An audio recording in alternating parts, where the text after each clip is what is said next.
Friends, welcome back. तो friends, आज का वीडियो है point of view with Arzoo Kazmi and Kapil Dev. And इसमें टॉपिक है मेरे ख्याल से हिंदूज इन पाकिस्तान, उनकी सिचुएशन, माइनॉरिटीज की। तो चलो फ्रेंड्स, वीडियो शुरू करते हैं और पता करते हैं कि वो हमारे साथ क्या शेयर कर रहे हैं। तो वीडियो शुरू करने से पहले यस, अगर आप चैनल पर नए हो और आपने अभी तक सब्सक्राइब नहीं किया है तो जल्दी से सब्सक्राइब के बटन को क्लिक कर लो, साथ में जो बेल आइकन है उसको भी क्लिक कर लो ताकि आपको हमारे सारे न्यू वीडियोस के नोटिफिकेशन मिल जाए जैसे हम अपलोड करें। अगर आपको वीडियो पसंद आता है please like and share. And हमारा दूसरा चैनल, ट्विटर, इंस्टाग्राम अकाउंट, सबके डिटेल्स है डिस्क्रिप्शन बॉक्स में, तो उनको भी सब्सक्राइब और फॉलो कर लेना। चलिए शुरू करते हैं।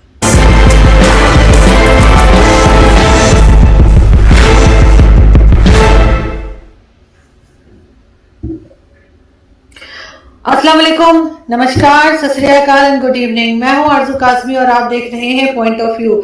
आज ही हम बात करेंगे जरा पाकिस्तान की माइनॉरिटीज की, क्या हो रहा है, किस किस्म की स्टेटमेंट और ट्वीट्स हमारे लोग लगा रहे हैं, उसके ऊपर हम बात करेंगे।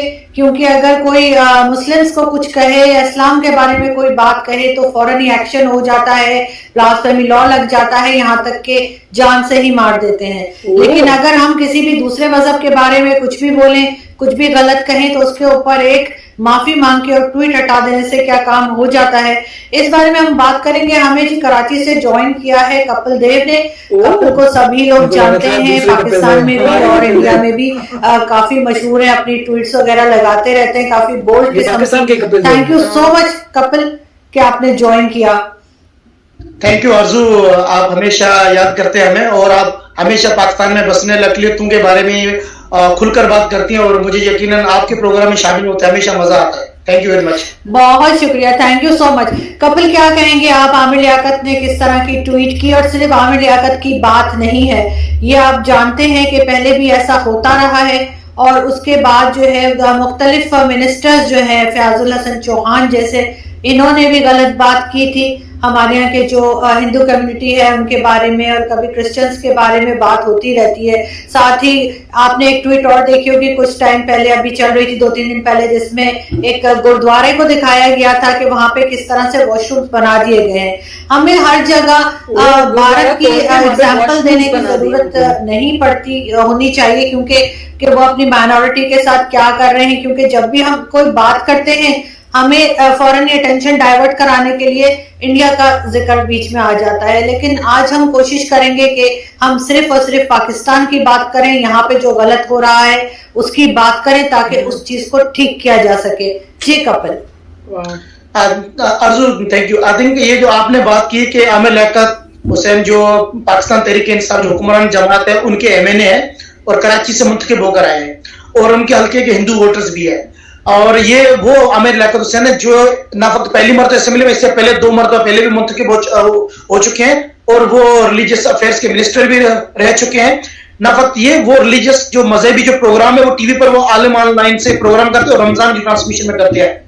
ऐसे शख्स से कैसे मतलब आप समझ एक्सपेक्ट कर सकते हैं कि ये शख्स मतलब इस तरह की चीज इग्नोर हो जाए उनसे, और आप इस किस्म की तौहीन आमेज एक चीज कह देते हैं हिंदू मजहब के बारे में। और नतीजे में जब हमारे जैसे एक्टिविस्ट, जब हम आवाज उठाते हैं, जब हम सोशल मीडिया पर, ट्विटर पर, फेसबुक पर इस किस्म के खिलाफ अगर आवाज उठाते हैं तब जाके हमारी आवाज उठाई जाती है। मुझे हैरानगी तब होती है जब हमारे जो अथॉरिटीज है, रेगुलेटरी अथॉरिटीज है, पाकिस्तान टेलीकॉम अथॉरिटी है, पीटी है, वो उनकी नजर से ऐसी ट्वीट्स क्यों नहीं गुजरती है। हमें तो हर रोज अपने मोबाइल सेलफोन पर हमें मैसेजेस मौसूल होते हैं, आपको भी मैसेजेस मिलते होंगे जिस किस्म के मवाद फैलाने से या पोस्ट करने से गुरेज करें।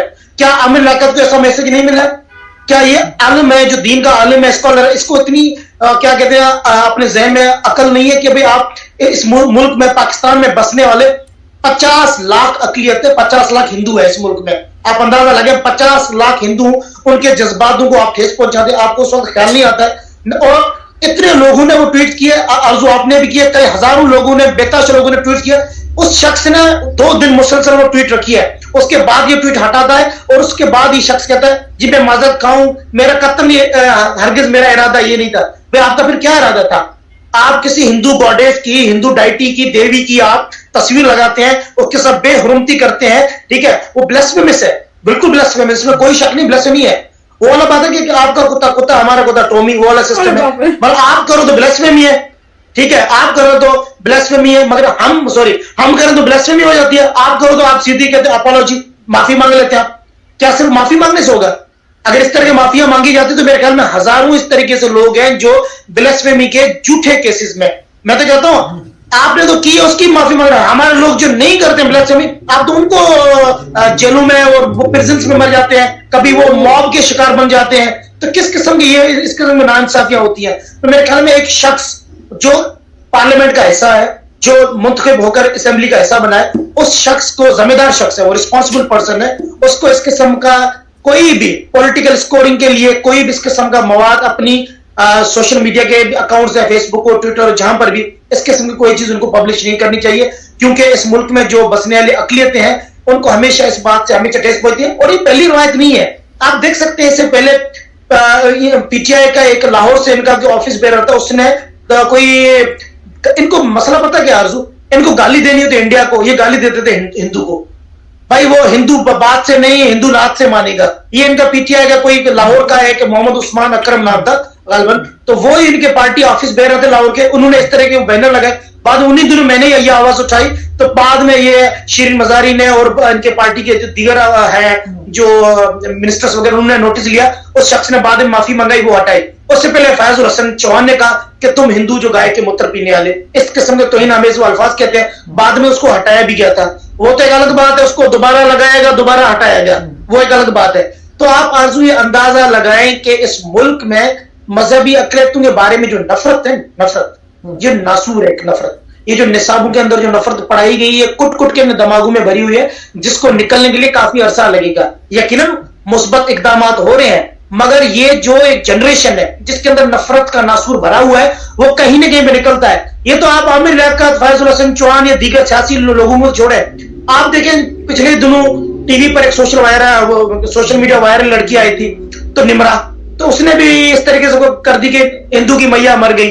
तो आप देखें वो मीडिया के जिस एंकर के सामने वो बात कर रही थी लड़की, तो मीडिया के एंकर भी बड़े हंसकर इस तरीके से खुश हो रहे हैं। क्या मीडिया के एंकर पर्सन है, उनको नहीं पता है कि इस मुल्क में अकलियतें रहते हैं? क्या वो जो प्रोड्यूसर्स होते हैं, आपका चैनल है, किसी का भी चैनल होता है, कई सारे गेट कीपर्स होते हैं जहां से ये चीजें पास होकर आती है, क्या एडिटिंग से ये चीज कैसे गुजर जाती है? तो मेरे कहने का मकसद आरजू यही है, वन लाइन में समझ ये करूंगा इस चीज को, कि ये जो कैजुअल बिगेटरी है, कैजुअल नफरत हिंदुओं के खिलाफ इस मुल्क के अंदर है, वो बहुत ही गहरी समाई हुई है। वो कहीं ना कहीं पे उसकी झलक नजर आती है। हमें पता ही नहीं चलता है कि हम यार हमारे सामने कोई हिंदू बैठा हुआ है, कि हमारे कुली को हिंदू हो सकता है, हमारे इर्द गिर्द हिंदू हो सकता है, हम तो बस कैजुअली कह देते हैं भाई जो, और तुम हिंदू गाय मूत्र पीने वाले, गाय माता की पूजा करने वाले, बुत्तां की पूजा करने वाले, इस तरह हर रोज हमें सुनने को मिलता है। तो ये तो एक नॉर्मल बन गया, और मैं आपको ये कहूंगा, इस कैजुअल बिगेटरी को सच्ची माने हमने भी नॉर्मलाइज कर दिया, सुनना, मैं कहूंगा जिस तरह उन लोगों ने कहना नॉर्मलाइज कर दिया, हमने इसको सुनना नॉर्मलाइज कर दिया, क्यों हमें तो अब हर रोज सुनने को मिलता है। आप देखेंगे मेरी वॉल पर कहीं न कहीं पे आपको, मतलब के ट्विटर के मेरे कमेंट्स में जाए, हमेशा मेरे घर कोई भी पोस्ट वायरल होती है, उसमें हमेशा 5, 7, 8, 10 ऐसे लोग आते ही हमेशा, जो इस किस्म की तौहीन आमेज जबान में बात करते हैं। और हम क्या कर सकते हैं आरजू बताएं? हम तो ज्यादा से ज्यादा आवाज उठाएंगे, ट्विटर मीडिया पर जाएंगे, हम तो लोगों में पीछे तो नहीं भाग सकते। ये तो हुकूमत के जो इदारे हैं, जो रेलेवेंट अथॉरिटीज हैं, जो रेगुलेटरी अथॉरिटीज हैं, ये तो बुनियादी तौर पर उनका काम है कि इस किस्म के जो भी नफरत अंगेज या नफरत आमेज जो भी मवाद छापा जाता है या पब्लिश किया जाता है, जो भी लोग, उसके खिलाफ कानूनी कार्रवाई होनी चाहिए। ऐसे तो आपको बताइए कि इधर अकलियत क्योंकि बंदा मामूली करता है, फिर तो पूरा मजमा कटा हो जाता है, फिर तो सब कुछ हो जाता है। मगर जब अक्सरियत से कोई करता है, तब तो भाई कोई सिर्फ सादी से माफी मांग लेते हैं। वो भी आपने 2 दिन ट्वीट रखी है, मैं आपको दोबारा रिपीट करके कह रहा हूं कि 2 दिन ट्वीट रखने के बाद इस शख्स ने वो ट्वीट को डिलीट किया। जी हाँ, बिल्कुल ठीक जी। कपिल, इसी तरीके से जैसे जुनैद हफीज एक यूनिवर्सिटी के टीचर हैं, उनको ब्लास्फेमी लॉ में, अब वो सच है या झूठ, उसके ऊपर 7 साल से जेल के अंदर रखा हुआ है। और ये आमिर लियाकत जो है, इसको शर्म नहीं आती, इतना बेगैरत आदमी है। मैं तो कहूंगी कि इसको तो उठा के बाहर फेंक देना चाहिए असेंबली से और पार्टी से, जिस पार्टी का भी ये है।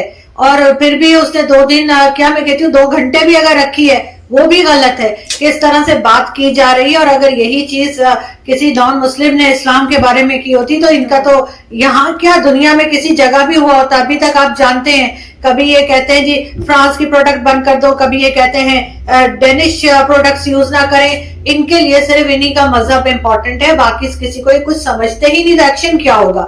लेकिन साथ ही मैं ये भी कहूंगी कि ऐसी भी आपने देखी होगी जी। अर्जुन इधर बात ऐड कर दूं, जो आप कह रहे इस बात को ताइब, हमारे ह्यूमन राइट्स मिनिस्टर है, उनको ये ज्यादा फिक्र होती है कि मगरिब में मुसलमानों के साथ क्या हो रहा है। हमारे वजीर आजम साहब श्रीलंका से आए, ठीक है, अच्छी बात है, श्रीलंका ने उनकी बात मानी कि मुसलमानों का बरियल होना चाहिए, जो कि एक हक है। आपको कश्मीर में बैठे मुसलमानों के, श्रीलंका में बैठे मुसलमानों के, बर्मा में बैठे मुसलमानों के, हर जगह पर उनकी फर्क है, उनकी फिक्र है। मगर आपके मुल्क में जो बसने अक़लियत है उनका तो ख्याल रखें। क्या वजीर आजम साहब की, उनके जो एमएनए उनकी पार्टी के, इतना बड़ा ट्विटर पे शोर शराबा हुआ है, क्या वजीर आजम साहब की नजर से नहीं गुजरा है? क्या उनकी टीम ने नहीं बताया? शाह महमूद कुरैशी साहब ने अभी उसकी श्रीलंका के फॉरेन मिनिस्टर की, उनकी जो श्रीलंका ने मुस्लिम बरियल की इजाजत दी, उसकी बड़ी तारीफ की है। तो मैंने तो ट्वीट की, मैंने शाह महमूद कुरैशी साहब, बड़ी अच्छी बात है वो की है, मगर आपके मुल्क में 50 लाख हिंदू भी बसते हैं, आपके पार्टी के एमएनए ने इस किस्म के तौहीन आमेज अल्फाज कहे हैं, मेहरबानी करके उनका भी नोटिस लें। आप दूसरे ममालिक में मुसलमान अक़लियत का जरूर ख्याल रखें, मगर उसके साथ साथ अपने ही मुल्क में बसने वाली हिंदू, मसीही, सिख और दीगर जो अक़लियतें हैं, इनका पहले ख्याल रखें। आप अपने मुल्क की अक़लियतों को आपकी परवाह नहीं है, आप जाएं दूसरे मुल्क में बसने वाली अक़लियतों, उनका आपको पड़ी होती है हमेशा। और शीरी मजारी का अक्सर इस किस्म के बयान आते रहते हैं कि भाई मगरिब में मुसलमान अक़लियतों के साथ क्या हो रहा है। फ्रांस में कभी कहता है कि वो हिजाब कभी हटा दिया गया, पहना दिया गया, जो भी होता है, कहने का मकसद उसके ऊपर इनको फिक्र होती है, मगर अपने मुल्क में बसने अक़लियतों के बारे में कभी आप ट्वीट तो करें। आपको ये नहीं पता है कि आपके मुल्क में आपकी पार्टी के एक मतलब मुल्क के नुमाइंदा है, वो इस किस्म के अल्फाज कह सकते हैं। और एक इन्होंने तो हटा दिया, आमिर लियाकत ने ट्वीट हटा दी, मगर उनके मिनिस्टर ने किसी ने एक मतलब के ट्वीट तक नहीं किया। क्या होता है, आपकी उनकी पार्टी के मजहबी अक़लियती के जो एमएनएज हैं, जो उनके मिनॉरिटी के एमएनए, वही बात करते हैं, बाकी तो कोई बात करने के लिए तैयार नहीं है।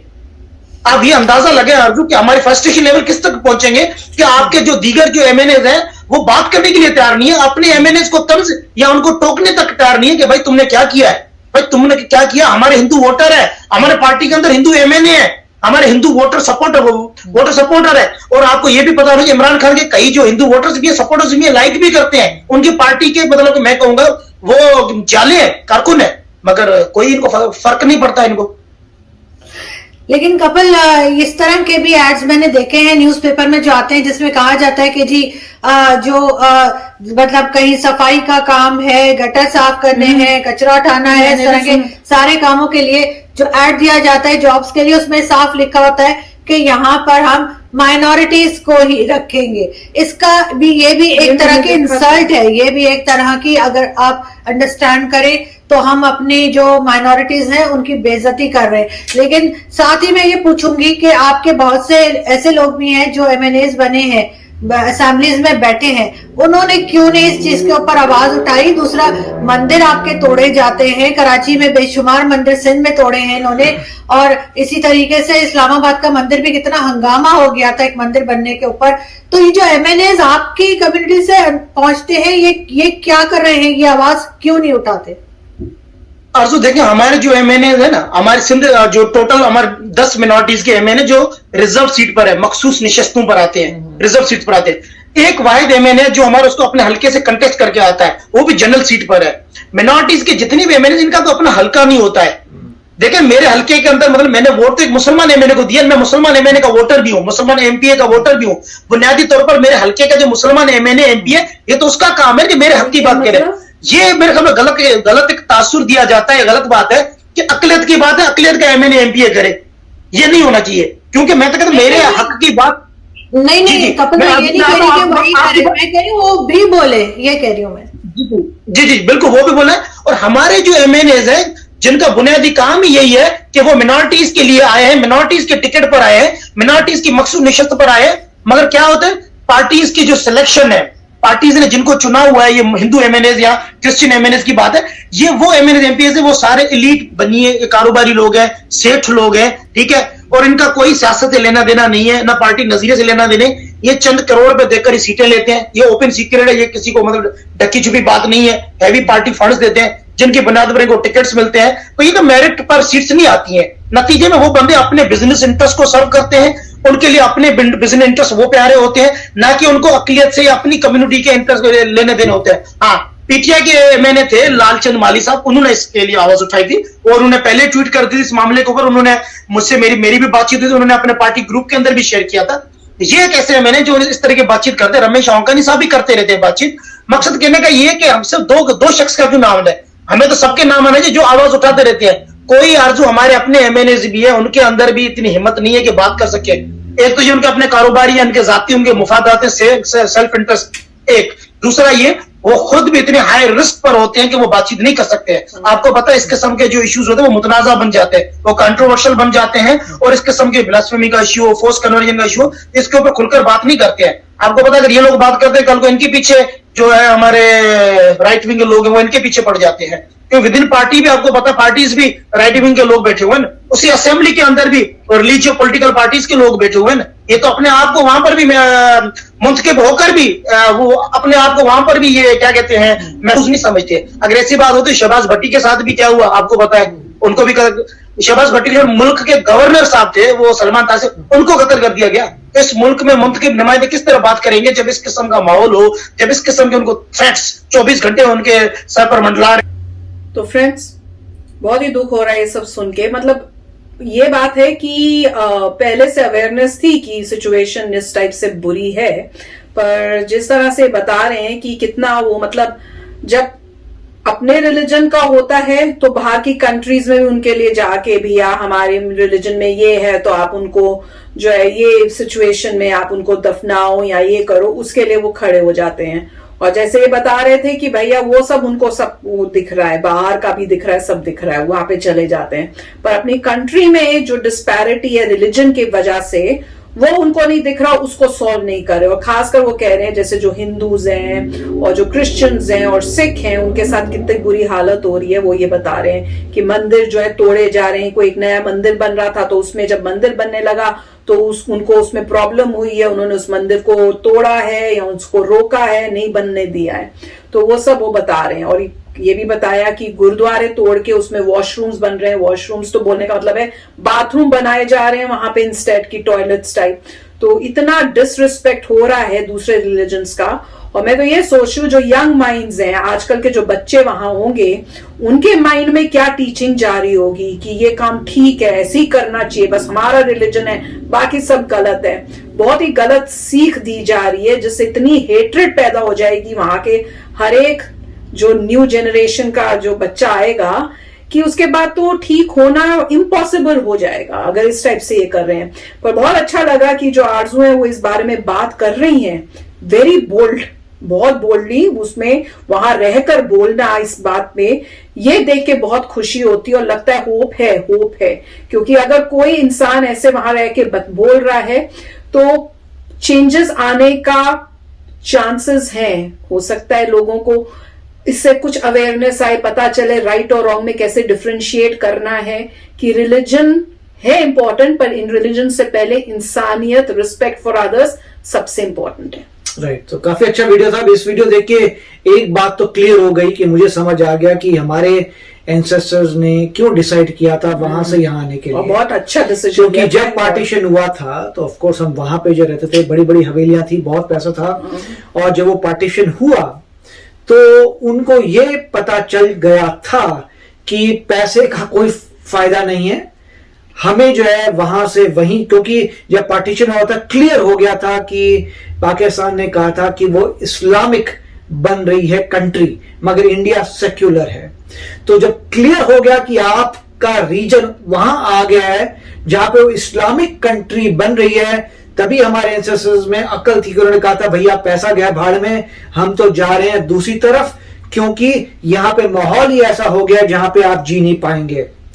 ठीक है, तो पैसा छोड़ के भी रीजन अब ये क्लियर होता है कि क्यों जरूरी था कि पैसा छोड़ो और जाओ अपने वहां पे जाओ जहां पे हिंदूज रह सकते हैं। इसीलिए हम छोड़ के वहां पे आए थे। और अगर नहीं आते हो तो उनको हालत देखिए कि इनको जो भी मतलब जो ये जैसे क्लीन अप वाले काम हो रहे हैं, जो सुअर की गटर की क्लीनिंग हो रही है, जो मतलब वैसे काम के लिए माइनॉरिटीज यूज कर रहे हैं, इतना बुरा ट्रीट कर रहे हैं, टेंपल तोड़ रहे हैं, और बात पे जैसे कह रहे हैं कि रोज ये बातें बोलते तो आदत ही हो गई अब। तो इनके बच्चों पे क्या इफेक्ट पड़ेगा? बाप रे, जबकि मतलब इनके बच्चों पे क्या इनका मोरल होगा, इनके बच्चों पे क्या इफेक्ट होगा कि जैसे हम सेकंड सिटीजन आ गए इस कंट्री में, छोटे बच्चों की रैगिंग होती होगी स्कूलों में, बुरा भला बोलते होंगे, मतलब क्या बुरी हालत होगी इन बच्चों की, उनको जॉब्स नहीं मिलती होंगी, उनको ऐसे कचरे काम करने पड़ते होंगे। तो देखिए, तो उससे बचने के लिए बहुत अच्छी बात है कि इधर आ गए, और इनको भी मेरे ख्याल से अब ये सोच रहे होंगे कि हमें जाएं, और इसीलिए गवर्नमेंट ने ठीक किया था बोलकर कि अगर आपको आपके अगेंस्ट अट्रॉसिटीज हुई हैं, आप हिंदू हैं, आपके अगेंस्ट अट्रॉसिटी हुई है, तो हिंदू कहां जाएगा, इंडिया में आएगा। इसलिए मोदी जी ने कहा था कि आपको हाई प्रायोरिटी दी जाएगी अगर आप अप्लाई करते हैं इंडिया में आने के लिए और दिखाते हैं कि आपको वहां पे प्रोसिक्यूशन हो रहा है क्योंकि आप माइनॉरिटी हैं, तो आपको हाई प्रायोरिटी मिलेगी और आप इंडिया आ सकें। और जो इंडिया आए हैं वो अब देखिए उनकी लाइफ कितनी अच्छी हो जाएगी, उनको ये होगा कि थैंक गॉड कि हम सेक्युलर कंट्री में आए हैं। बिल्कुल, क्योंकि सबसे इंपॉर्टेंट, क्योंकि सेक्युलर कंट्री है, सारे रिलीजन्स को पूरी पावर है रहने की, आराम से रहने की, इसलिए बहुत ये इंपॉर्टेंट डिसीजन था किसी इंसान के लिए। आप सोचिए एंसेस्टर्स को कि इतनी उनकी जायदाद थी मगर उन्होंने ये डिसाइड किया कि हमारे लिए बहुत जरूरी है ये जायदाद गई भाड़ में, हमें जाके उस कंट्री में जाना है जो सेक्युलर है। तो काफी अच्छा वीडियो था, इससे मुझे खुद में काफी प्राउड फील हो रहा है कि ये ऐसा डिसीजन क्यों किया था उन्होंने, कि वहां से इंडिया में आना क्यों इंपॉर्टेंट है। इंडिया तो उस वक्त पूरा इंडिया था, वहां क्यों इंपॉर्टेंट था कि आप उस तरफ चले जाएं जहां पे सेक्युलर कंट्री है। यस फ्रेंड्स, तो इसका दूसरा पार्ट करेंगे जल्दी। तो फ्रेंड्स चलते हैं, मिलेंगे नेक्स्ट वीडियो में। Till then take care and bye bye. तो अगर आप मेरे इस चैनल पे नए हो तो जल्दी से सब्सक्राइब के बटन को हिट करो और बेल आइकन को क्लिक करो ताकि आपको मेरा जब नया वीडियो मैं लगाऊं आपको उसके बारे में जल्दी से पता चल जाए।